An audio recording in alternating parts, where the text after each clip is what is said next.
Thank you, Sonali, and Blaze, and Bob. Those are certainly three of the journalists I admire and respect most in the United States. So I'm very touched. And I'm always touched to speak in a church, despite my own troubled relationship with the Presbyterian Church.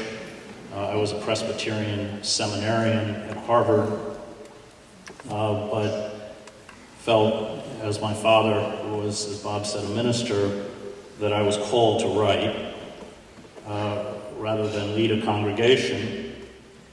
And when I graduated, you're approved for ordination before you go to seminary.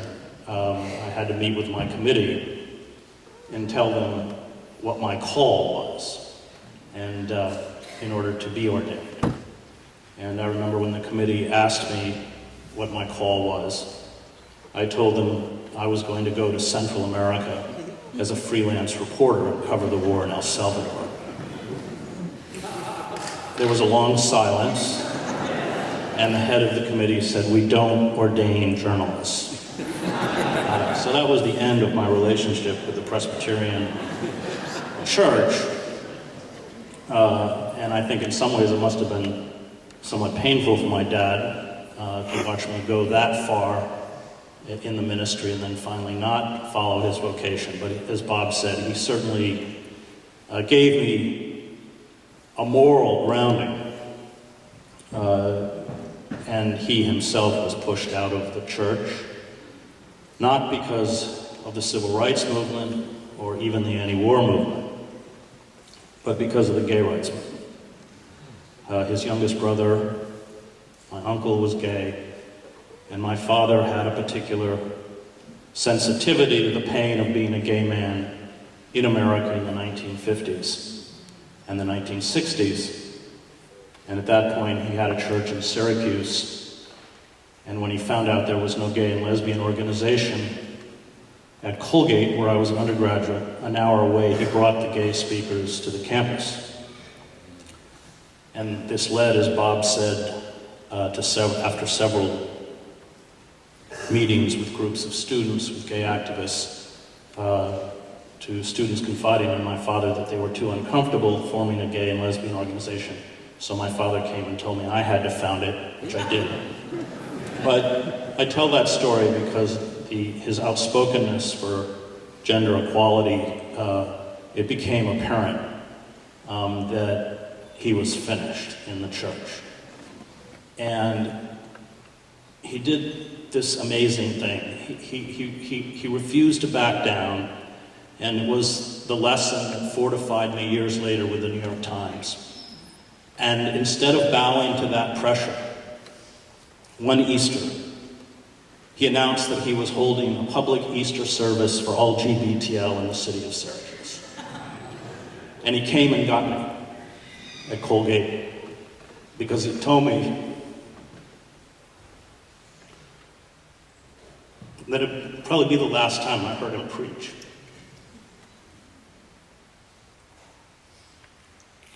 And he got up and he said,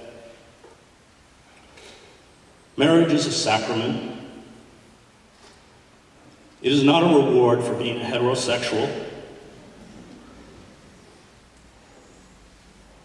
And any church that refuses to honor the sacrament of marriage does not deserve to call itself Christian."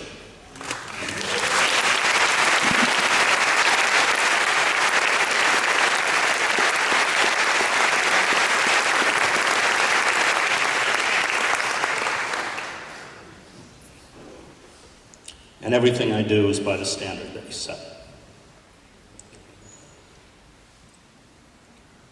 This book that Joe Sacco and I don't know how many of you know Joe's work. We met in Bosnia in 1995 when I was covering the war for the New York Times. And Joe was working on his book, A Safe Area, Garage. And I'm not or was not particularly literate in graphic novels, but I certainly understood a brilliant journalist when I saw one. We subsequently did a long piece for Harper's out of the refugee camp in Gaza called Han Yunis, and then later a piece for The Nation on Camden. And as the books have a kind of natural progression. I had done a book called Empire of Illusion, The End of Literacy and the Triumph of Spectacle, about how we have unplugged ourselves from reality, the self-delusion of American culture, the lies we tell ourselves about ourselves, the magical thinking that reality is never an impediment to what we desire, followed by a book called Death of the Liberal Class, which looked at the pillars of the liberal establishment and how they have all collapsed. The book focuses quite a bit on World War I because it was a seminal moment in American history when the corporate or capitalist elite understood that they had to break movements, radical, progressive, popular movements that were threatening their hold on power. Before World War I, of course, we had 70 socialist mayors. Eugene Debs in 1912 pulled 900,000 or 6% of the vote. Some of the most widely read publications in the country, including Appeal to Reason, were socialist publications. We had the Wobblies, the old CIO, figures like Mother Jones, Big Bill Haywood, Randolph Bourne, Jane Addams.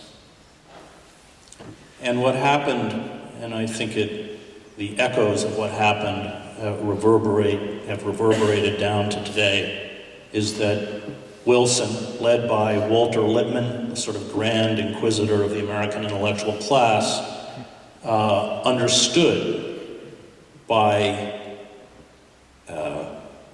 employing the investigations into crowd psychology by figures like Le Bon, Trotter, and Sigmund Freud, that people were not moved by fact or reason.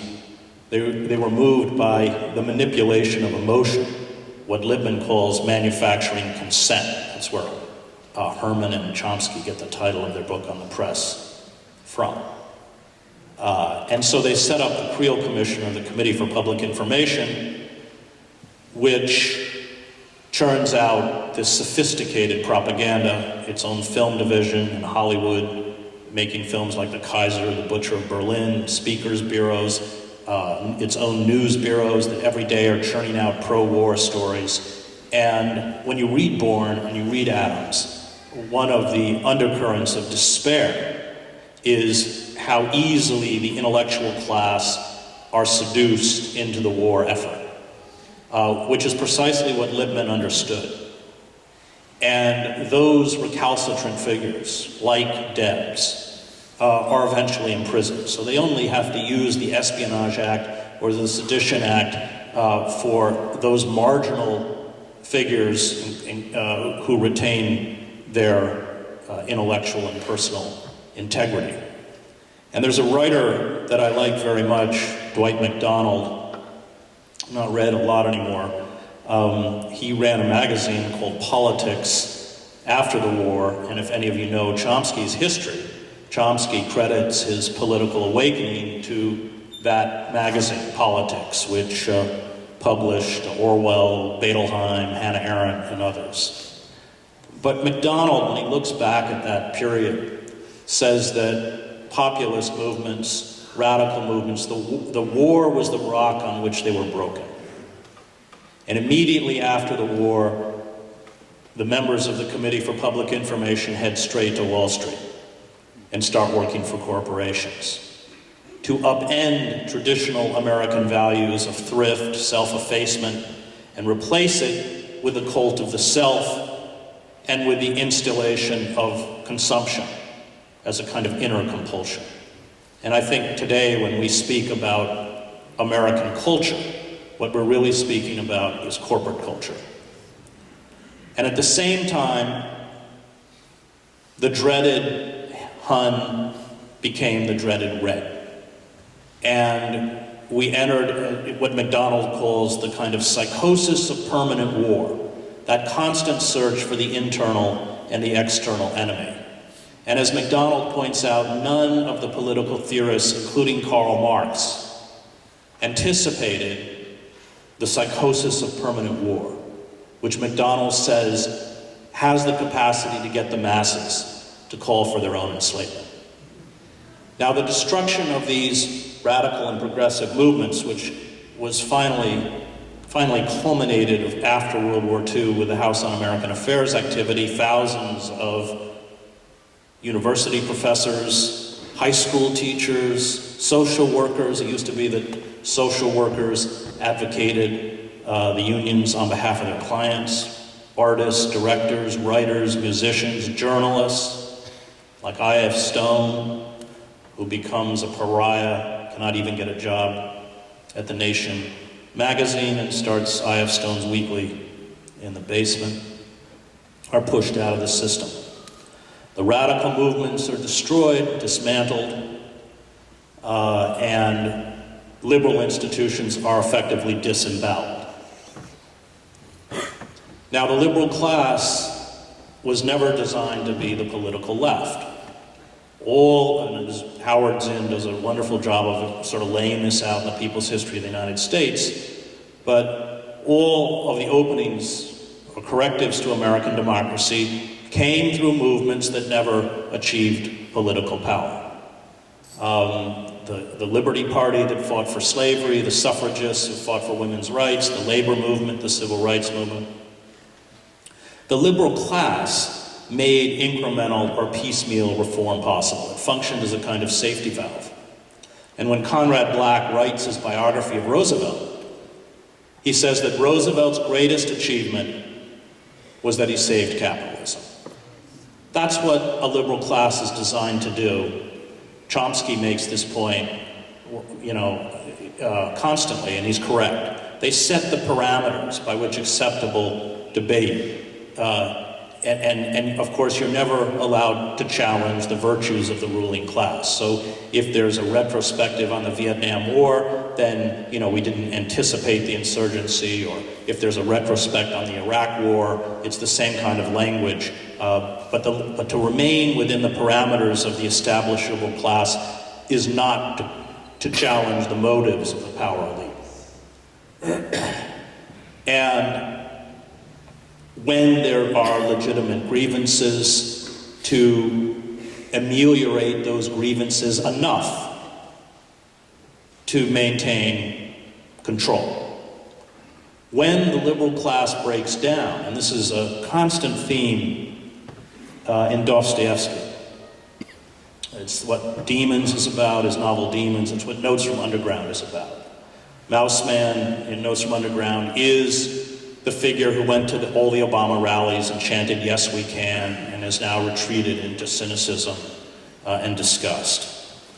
And when that liberal center doesn't work, when that safety valve doesn't work, you enter, in Dostoevsky's words, an age of moral nihilism. That political paralysis, which of course characterizes our political system, is exceedingly dangerous. And so after writing The Death of the Liberal Class and Empire of Illusion, it seemed that the natural progression was to walk into those pockets or zones of the country that were sacrificed first to the marketplace, to corporate capitalism, that were made to kneel before the mania for profit, because they went first, and we're going next. There are no impediments left. There is no mechanism within the formal structures of power to ameliorate the suffering and injustices that are being visited on tens of millions of Americans. The harvesting of the country, in essence.